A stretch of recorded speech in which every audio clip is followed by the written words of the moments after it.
Sa international law, ang Coast Guard ay civilian in nature, sir. Pero acknowledge po ng lahat na under sila po Huwag natin ibahin ng international law, sir. Ang Coast Guard ay civilian in nature. Pulis nga lang yan eh. Pulis ng karagatan.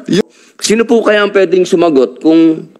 Kasi po nung huli, tayo po ay nakapag-deliver ng supply sa ating mga kababayan na sundalo dun sa BRP Sierra Madre.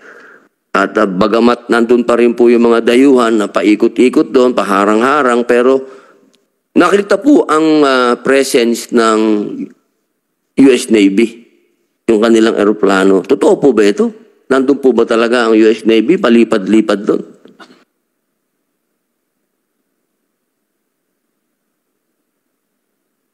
Yes, sir. We acknowledge, sir, yung presence ng Poseidon aircraft during the first and the second RORE. I think it's coordinated, sir, sa AFP under the framework ng MDB-SEB yun, sir. Okay, Chairman, may tanong ko lang po kasi US Navy, armed forces na po nila ito, di ba? Ng Amerika. Yung atin po, yung gamit ng dayuhan ay Coast Guard. Wala po ba tayong nababiolate doon na ang Coast Guard po kasi parang civilian din naman yan in nature. Tapos tayo, meron na tayong, ina-accept po natin na meron na tayong armed forces doon na, ng US at Philippine Armed Forces na nandun sa paligid. Sir, yung activity po ng Chinese Coast Guard doon, yun po yung illegal. Yung pong presence ng US military at saka ng Coast Guard and Philippine military doon sa exclusive economic zone natin is within our right po. Meron po tayong MDT. Wala pong question doon, Chairman. Wala pong question doon kung sino yung illegal doon. Ano, ang sinasabo po natin sa Act of War. Wala naman. Hindi po ba yun parang tayo halimbawa, ang itinapat sa atin ay civilian lang. Ang tinapat natin ay armed forces na. Hindi ba po yun parang one step forward tayo? Mr. Chair, hindi naman po, sir. Kasi yung meron naman pong klarong definition ng Act of War. At saka titignan natin, sir, yung Chinese... Ano po ba yung klaro sa inyong Act of War? Pati ba paliwanag niyo sa amin? Armed attack po yung as defined po ng Article 51 po ng United Nations. Klaro di ba civilian ho yun? Civilian ng Coast Guard? Sa umaaligid-aligid yung sa organisasyon po ng PLA Navy, yung Coast Guard po is under po ng PLA po yon, pati po yung mga Chinese militia vessel. So technically speaking po, hindi po civilian yung nature ng Chinese Coast Guard na nandun. Sa international law, ang Coast Guard ay civilian in nature, sir. Pero acknowledge po ng lahat na under sila po sa... Huwag natin ibahin ng international law, sir. Ang Coast Guard ay civilian in nature. Pulis nga lang yan eh. Pulis ng karagatan. Yung sa atin po yun. Pero yung sa kanila ho, hindi yung pulis karagatan. Coast Guard, sinasabi po ba natin, sir, na ang Coast Guard ng China ay hindi civilian in nature? Sir, nandun po sa mga findings sa mga international law expert, including kung titignan natin yung organization ng People's Liberation Army Navy. Sir, Army Navy po ang sinasabi nyo, Chairman. Ang sinasabi ko po, Coast Guard. Under po sa kanila yung Coast Guard, yung militia. Kahit naman po ito, under ninyo to armed force. Hindi po. Civilian in nature. Sir, binibigyan nyo ng ibang ibig sabihin ng Coast Guard. So, ibig nyo sabihin ng Coast Guard, iba ang definition ng China? Opo. Wow Talaga lang Papa. Pato kayo nagtataas ng kamay, sir. Chairman, nagtataas ng kamay. You have anything to say, Admiral Abu? Yeah, Mr. Chair, being the representative of the Coast Guard, I think I need to pitch in something in the discussion about the Coast Guard. In our country, the Coast Guard is well under the Department of DOTR Transportation, but we are claiming to be the third and uniform armed service of our country. The Coast Guard of China is under the Chinese Military Commission. The Coast Guard of the U.S. is under the Department of Homeland Security of the United States. So this is almost similar to what military is doing. And Chairman, maputol ko lang po kayo. Opo. Hindi natin pinag-uusapan yung definition ng country. Definition ng country natin, definition ng country ng China, definition ng international law kung ano ang Coast Guard. Okay? Kung ano ang tinatanggap ng international law sa Coast Guard.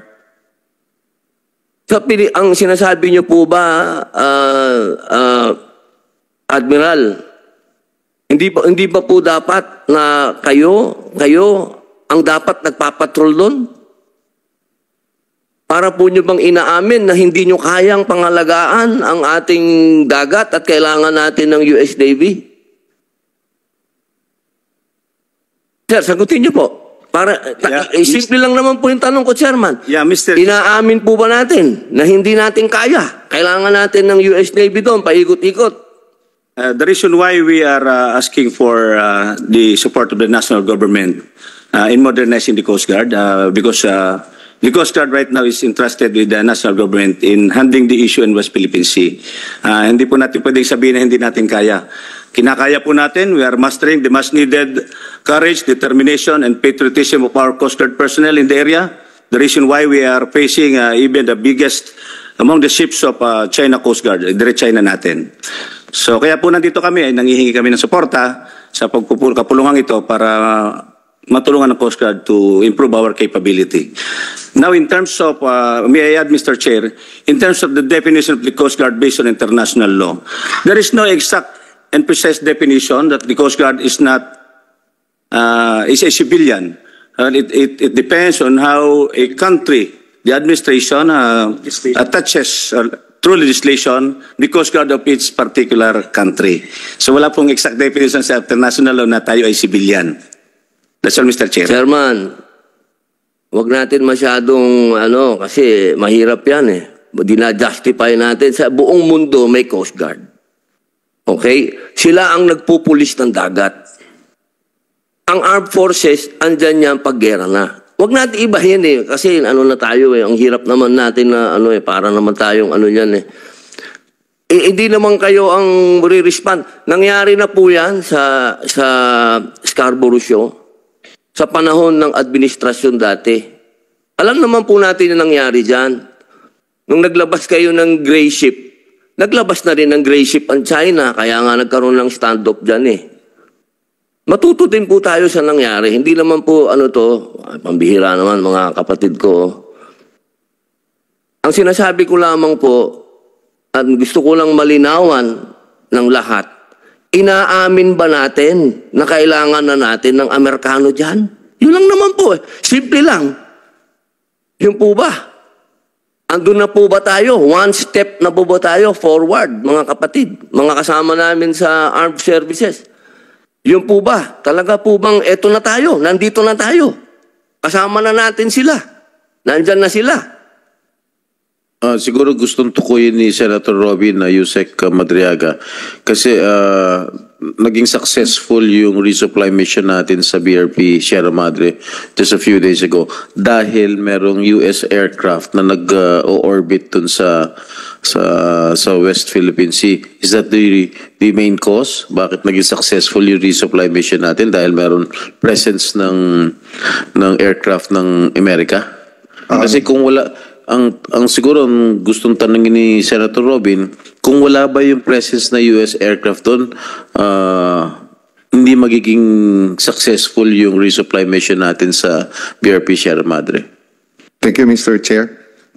Hindi po. Ang naging successful po yung RORE natin is dahil sa katapangan at galing ng ating mga Coast Guard at Philippine Navy personnel na at saka yung mga civilian personnel na nandun sa Unay sa May na Yung presensya po ng Amerikano doon is tulong lang po yun sa maritime domain awareness at parang may eye in the sky na nanonood ng buong pangyayari. Did we request the presence of the US aircraft there?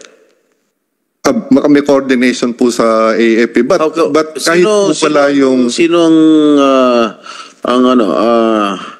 tayo bang humingi ng tulong o sila nag-volunteer? Anong coordination? Pwede pong tawagin si J3 pero pwedeng sagutin po. Sir, wala po tayong inaamin at hindi po tayo aamin na hindi natin kaya yung trabaho. Medyo may Amerikano o sinong ibang bansa po kaya po ng Philippine Navy, kaya ng Philippine Coast Guard po yan. Hindi po tayo susuko dyan, kaya may Amerikano o wala. Hindi po tayo aamin na hindi natin po kaya. Kakayanin po natin kahit ano po yung gamit natin. Yan lang po yung gusto namin i-manifest dito sa... Chairman, patutunayan ko po yun. Dahil ako, hindi naman ako Coast Guard. Hindi din naman ako, civilian lang ako, pero nakapagdala ako ng supply doon sa ayungin. Opo, yun lamang po. Kailangan lang po nating linawin talaga kung bakit may Amerikano doon. Yun lang po ang gusto kong linawin talaga. Bakit handa na ba tayo doon sa usapin na naglagay na pumayag na tayo? Paano kung nagpalipat din ngayon ng dayuhan doon ng eroplano din nila? Ano po kayang reaksyon natin, Chairman? Ano po ang magiging reaksyon natin kapag sila naman ang nagpalipad na doon? Nagpaliparan na sila doon. Tayo na po naipit sa gitna. Yun lamang po, Chairman. Kasi kung tayo lang po, kaya natin, sir. Kayang-kaya po natin. Nandun ako eh. Nakita ko, sir eh. Kasama ko kayo. Nakapag-deliver ako ng supply dun. Yun lamang po. Maraming salamat po, Chairman. Maraming salamat, Senator Robin.